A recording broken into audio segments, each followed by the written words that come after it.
Hello students, this is your computer class 12th Halvasya Vidya Vihar, and today we will start our next chapter 4 using Python libraries. सबसे पहले libraries क्या होती हैं, ये थोड़ा सा theoretical portion है बेटा. पहले लाइब्रेरी होती क्या है, Python के साथ कुछ इनबिल्ट मॉड्यूल्स का एक कॉम्बिनेशन आता है, या अलग से भी हैं बहुत सारे मॉड्यूल्स का कॉम्बिनेशन, जिसमें बहुत सारे मॉड्यूल्स होते हैं, बिल्ट इन होते हैं, आप उन्हें यूज़ कर सकते हैं, वो लाइब्रेरी होती है.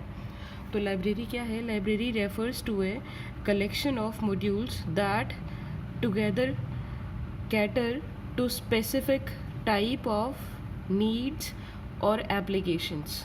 मतलब कोई भी लाइब्रेरी अगर होती है, उस लाइब्रेरी में कुछ रिलेटेड मॉड्यूल्स होते हैं, हर मॉड्यूल में कुछ फंक्शन, कांस्टेंट, क्लासेस होती हैं. वो कुछ पाइथन के साथ बिल्ट इन आते हैं, कुछ अलग से आप परचेज भी कर सकते हैं, या अलग से डाउनलोड भी कर सकते हैं. जिनको कई ऐसी लाइब्रेरीज होती हैं जिनको अलग से डाउनलोड करना पड़ता है, वो पाइथन के साथ बिल्ट इन नहीं आती हैं, पाइथन के साथ डिस्ट्रीब्यूट नहीं की जाती हैं. या आप अपनी खुद की भी लाइब्रेरी बना सकते हैं, खुद का मॉड्यूल बना सकते हैं, मॉड्यूल्स को कलेक्ट करके एक लाइब्रेरी भी बना सकते हैं. तो सबसे पहले लाइब्रेरी क्या है वो आप समझ गए. मॉड्यूल्स, जो रिलेटेड मॉड्यूल्स हैं, उनका एक कलेक्शन है जिसमें किसी पर्टिकुलर टाइप की फंक्शनैलिटी प्रोवाइड करते हैं किसी पर्टिकुलर टाइप के लिए.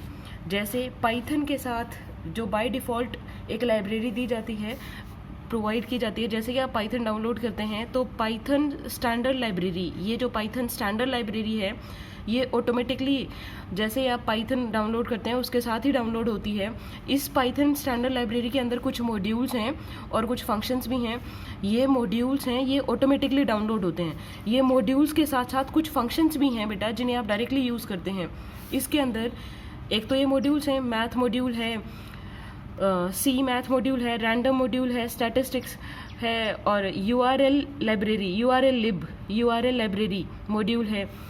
ये Python standard library, this is distributed with Python. Whenever you download Python, this Python library will be downloaded with Python itself.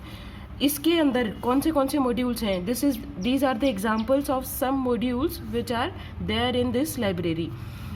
You can use any function from these modules by importing these modules.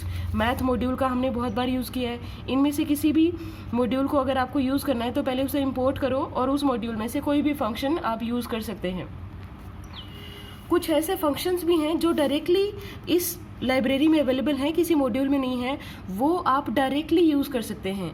उन्हें आपको किसी module में नहीं है, आप उसके लिए आपको किसी भी मॉड्यूल को इंपोर्ट नहीं करना पड़ता है. जैसे आपने नॉर्मली पाइथन प्रोग्राम में यूज़ किया होगा input function, output function, length function. ये इस तरह के जो फंक्शन है जो पहले से प्री डिफाइंड है, वो पाइथन स्टैंडर्ड लाइब्रेरी में ही डिफाइंड है.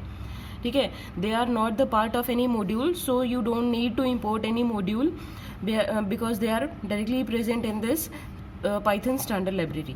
उसके बाद ये तो पाइथन के साथ इनबिल्ट आती है. कुछ और भी हैं जो फ्रीली अवेलेबल हैं, लेकिन आपको उन्हें अलग से डाउनलोड करना पड़ता है. जैसे numpy लाइब्रेरी है, scipy लाइब्रेरी है, tk इंटर लाइब्रेरी है, matplotlib लाइब्रेरी है. numpy लाइब्रेरी जो एडवांस्ड मैथमेटिकल फंक्शंस होते हैं उनके लिए होती है. उसमें बहुत सारे फंक्शंस होते हैं और ये एक तरह से एक टूल है. उसके बाद scipy, ये एल्गोरिथमिक या मैथमेटिकल फंक्शन जो साइंटिफिक कैलकुलेशंस में काम आते हैं, उसके लिए ये लाइब्रेरी है. इस लाइब्रेरी में क्या है? Algorithmic and mathematical function for scientific calculations. ऐसे फंक्शन है जो साइंटिफिक कैलकुलेशंस के लिए यूज होते हैं. tk inter library, tool kit for interface, user interface create करने के लिए. जैसे आप ग्राफिकल यूजर इंटरफेस देखते हैं, तो ग्राफिकल यूज़र इंटरफेस क्रिएट करने के लिए लाइब्रेरी है tk इंटर लाइब्रेरी. इसमें ऐसे टूल्स एंड फंक्शंस हैं जिनके थ्रू आप GUI इंटरफेस तैयार कर सकते हैं. आपने सुना होगा, पढ़ा भी होगा कि पाइथन की हेल्प से आप वेबसाइट भी बना सकते हैं, तो या ऑपरेटिंग सिस्टम तक बना सकते हैं। तो उसके लिए इंटरफेस देते हैं, या कोई ऐप आप बना रहे हैं तो उसका इंटरफेस तैयार करते हैं। तो you can design your own GUI, graphical user interface, using this library. Matplotlib ये होती है बेटा, कोई भी डेटा, इनपुट डेटा है जिसको आप प्लॉट करना चाहते हैं, उसके लिए फंक्शंस प्रोवाइड करती है ये लाइब्रेरी मैटप्लॉटलिब। इसमें, इस लाइब्रेरी में ऐसे फंक्शंस हैं जिनके थ्रू आप किसी भी डेटा के लिए चार्ट है या ग्राफ है ये प्लॉट कर सकते हैं। जैसे आप मान लो ये देखना चाहते हैं कि हमारे स्कूल ने पिछले 10 साल में रिजल्ट वाइज कितना ग्रो किया है, तो वो 10 ईयर्स का रिजल्ट आप फीड करें तो वो ग्राफ में या चार्ट में प्लॉट करके दे सकता है उसे। तो ये इस तरह की लाइब्रेरीज हैं। ये लाइब्रेरी बिल्ट इन है जो पाइथन के साथ आती है, ये आपको अलग से डाउनलोड करनी पड़ती है। और भी है, एक पेंडा है, फ्लास्क है, जो बहुत कॉमनली यूज़ होती हैं, जो वेब डेवलपमेंट में या डेटा साइंस में यूज़ होती हैं। तो ये लाइब्रेरी क्या है? Library is a combination of modules. और मॉड्यूल क्या है? मॉड्यूल के अंदर फंक्शंस होते हैं, और भी कई चीज़ें होती है फंक्शन के अलावा भी। अभी तक हमने सिर्फ फंक्शंस ही पढ़े हैं, आगे देखते हैं वो मॉड्यूल में क्या क्या होता है। अब सबसे पहले मॉड्यूल क्या होता है? मॉड्यूलैरिटी की अगर हम बेसिक लेवल पे बात करें ना बेटा, तो ये बुक समझो। मान लो इस बुक में अगर ये टॉपिक्स हैं, बिना चैप्टर्स के, बिना ऐसे इस तरह से हेडिंग्स के, ये कि ये 4.2 है, फिर 4.2.1, फिर 4.2.1 का भी A पार्ट, फिर B पार्ट, इस तरह से 1, ये आगे 4.3 स्टार्ट हो गया। तो इस तरह से अगर आप किसी भी चीज़ को, चाहे वो चैप्टर हो, चाहे वो प्रोग्राम हो, उसको अगर आप कंपोनेंट्स में डिवाइड कर सकते हैं विद सम डिफाइंड बाउंड्रीज, कोई भी चीज़ है उसको अगर आप पार्ट्स में, कंपोनेंट्स में डिवाइड कर सकते हैं कि दिस इज़ दिस चैप्टर और ये दूसरा चैप्टर है, वो होती है मॉड्यूलैरिटी। उन कंपोनेंट्स को आप बोलते हैं मॉड्यूल्स। मान लो इस बुक में चैप्टर्स ना होते, यही सारे टॉपिक यही रहते, कोई कंटेंट चेंज नहीं होता, ये टॉपिक ऐसे ही टॉपिक 1 2 3 4 5 इस तरह से सारे ऐसे लिखे होते, क्या वो पढ़ना ईजी होता? वो कॉम्प्लेक्स नहीं हो जाता? ये अगर हमने चैप्टर्स में डिवाइड कर दिया, ये हमने यहाँ पे चैप्टर्स में डिवाइड कर दिया कि ये चैप्टर है, ये चैप्टर है, ये इस तरह से हमने चैप्टर्स में डिवाइड कर रखा है, चैप्टर के अंदर भी टॉपिक्स में डिवाइड कर रखा है। तो उससे क्या हुआ? कॉम्प्लेक्सिटी रिड्यूस हुई, पढ़ना इजी हो गया है। उसके बाद मान लो जैसे अभी CBSE ने डिलीट किया है कुछ पोर्शन, तो इसको डिलीट कर दिया, तो इसके सामने लिखना कि दिस इज डिलीटेड, या किसी को डिलीट करना या किसी चैप्टर को मॉडिफाई करना वो ईजी है। मान लो अगर ये प्रोग्राम की हम बात करें तो ये मॉड्यूल है, इसमें कोई प्रॉब्लम है तो इसको सिर्फ इसी को चेंज करना है, या अगर ये पूरा प्रोग्राम होता तो उसमें आइसोलेशन ऑफ एरर, वही सबसे मुश्किल होता है असल में।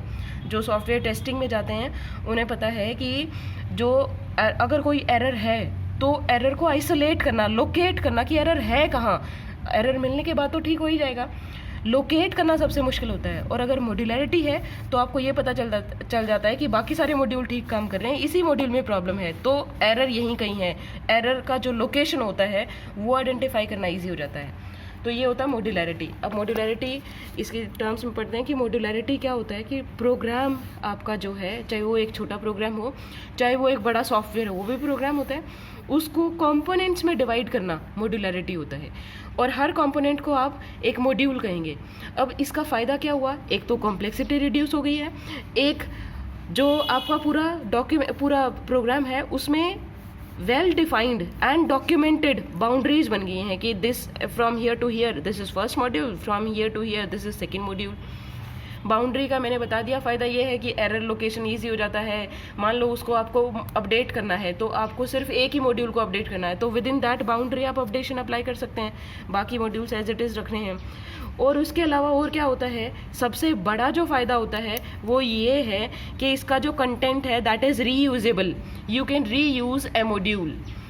मतलब क्या है इस बात का, जैसे हमने मेरा एक प्रोग्राम है जिसमें मुझे स्क्वायर रूट निकालना है, मैं स्क्वायर रूट का फंक्शन पूरा लिखूं और उसके बाद पहले अपना प्रोग्राम भी बना रही हूँ, उसके बीच में मुझे स्क्वायर रूट का फंक्शन भी लिखना पड़ रहा है और उसके बाद वो काम कर रही हूँ।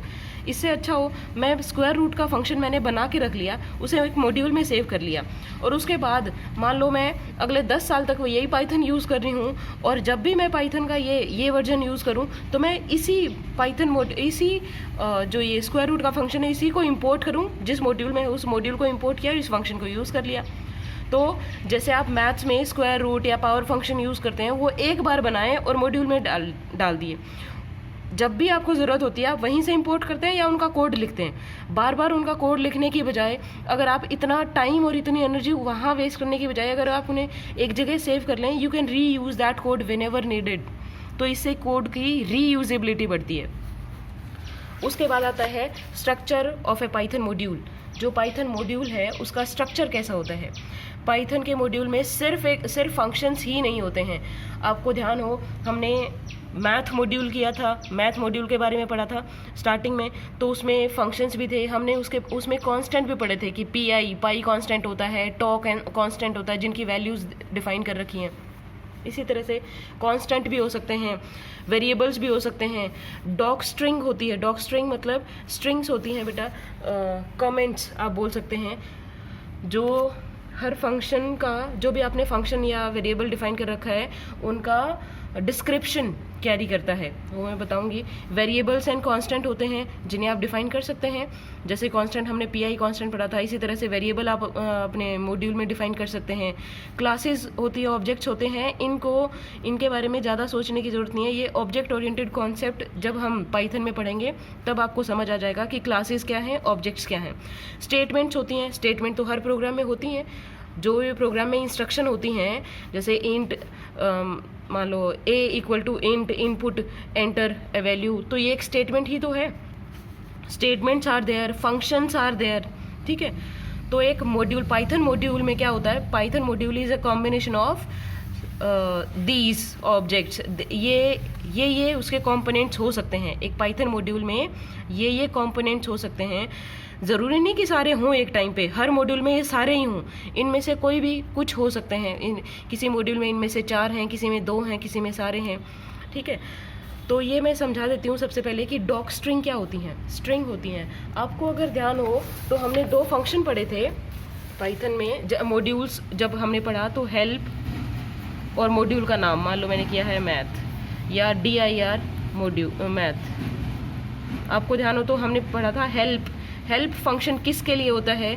अगर मैं किस हेल्प फंक्शन के अंदर आर्गुमेंट के तौर पे किसी भी मॉड्यूल का नाम दूं तो वो क्या करेगा, इस मॉड्यूल में आउटपुट क्या जनरेट होगा, इस मॉड्यूल में जितने भी फंक्शन हैं, फंक्शन का नाम उसका डिस्क्रिप्शन, फंक्शन का नाम उसका डिस्क्रिप्शन, फंक्शन नेम डिस्क्रिप्शन, इस तरह से जितने भी फंक्शन हैं उनकी पूरी डिटेल कि ये फंक्शन किस लिए यूज़ होता है, क्या काम करता है, क्या इनपुट लेता है, क्या आर्गुमेंट लेता है, क्या आउटपुट देता है, वो सारी डिटेल्स ये देता है।